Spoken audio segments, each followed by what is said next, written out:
Eh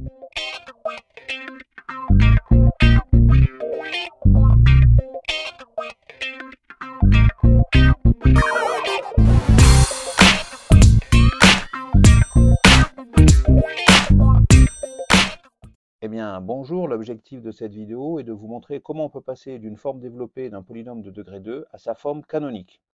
Donc, on considère la fonction f définie par f de x égale 2x carré moins 8 tiers de x moins 37 neuvième pour x qui appartient à l'ensemble des réels. Donc ça, c'est la forme développée d'un polynôme de degré 2. Après avoir calculé sa forme canonique, vous devez déterminer son tableau de variation. Vous devez à chaque fois donner les formules utilisées. Alors, cette vidéo s'adresse en priorité à des élèves de première spécialité mathématiques. Alors, pour rappel, on a la forme développée d'un polynôme de degré 2 qui s'écrit de la façon suivante. F de x égale ax carré plus bx plus c, avec comme condition indispensable que a doit être différent de 0. Et cette forme développée peut s'écrire sous sa forme canonique a fois x moins alpha au carré plus bêta.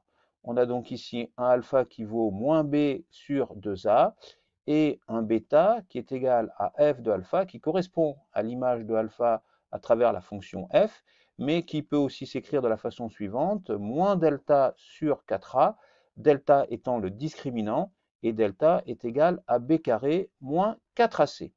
Donc dans notre cas, on a f de x qui est égal à 2x carré moins 8 tiers de x moins 37 neuvième, c'est-à-dire un a qui est égal à 2, un b qui est égal à moins 8 tiers, et on a un c qui est égal à moins 37 neuvième.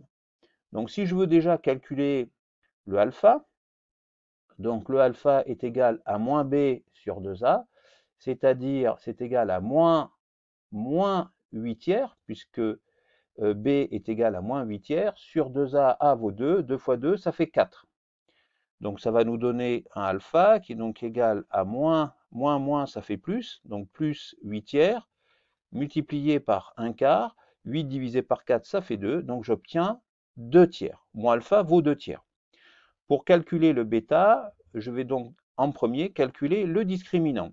Delta est donc égal à b carré moins 4ac, c'est-à-dire moins 8 tiers au carré, moins 4 fois 2 fois c, c'est-à-dire moins 37 neuvième. Alors 8 tiers au carré, même si j'ai le moins, ça va devenir plus. 8 au carré, ça fait donc 64. 3 au carré, ça fait 9. 4 fois 2, 8 fois 37, ça me fait 296. Donc je vais me retrouver moins par moins, ça fait plus 296 divisé par 9, c'est-à-dire 360 divisé par 9. On sait bien que 9 fois 4, ça fait 36. Donc 360 divisé par 9, c'est égal à 40. Donc à partir de là, on peut donc dire que le bêta qui est égal à moins delta sur 4a est donc égal à moins 40, alors a vaut 2, 4 fois 2, 8, moins 40 divisé par 8, ça fait donc moins 5. J'ai donc ma forme canonique qui est donc f de x égale 2 fois x moins alpha, c'est-à-dire x moins 2 tiers, le tout au carré, plus bêta, c'est-à-dire moins 5. Donc ça, c'est la forme canonique, et je rappelle que sa forme développée, c'est 2x carré moins 8 tiers de x moins 37 neuvième. Donc l'intérêt de cette forme canonique, on le verra plus tard, c'est de pouvoir après trouver les valeurs qui annulent cette fonction f. C'est trouver les valeurs de l'équation f de x égale à 0. Donc ça, c'est la forme canonique. On nous demande maintenant d'en déduire le tableau de variation.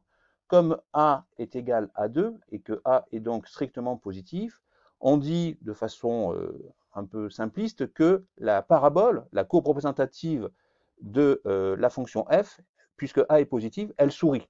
D'accord? C'est un moyen mémotechnique pour s'en rappeler. En fait, en mathématiques, on dit que cette fonction est convexe. Donc on va se retrouver avec un tableau de variation qui va être le suivant.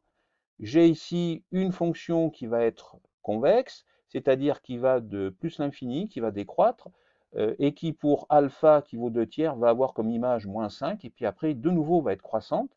Donc je vais me retrouver, si vous voulez, avec une parabole qui va avoir cette forme-là, d'accord? On a en gros cette forme-là, et ici, j'ai le sommet de cette parabole qui a pour coordonnées alpha, bêta. Donc j'ai bien tout d'abord une fonction qui est décroissante, et le sommet de la parabole a pour coordonnées alpha, bêta, c'est-à-dire 2 tiers moins 5, et après, de nouveau, la fonction est croissante.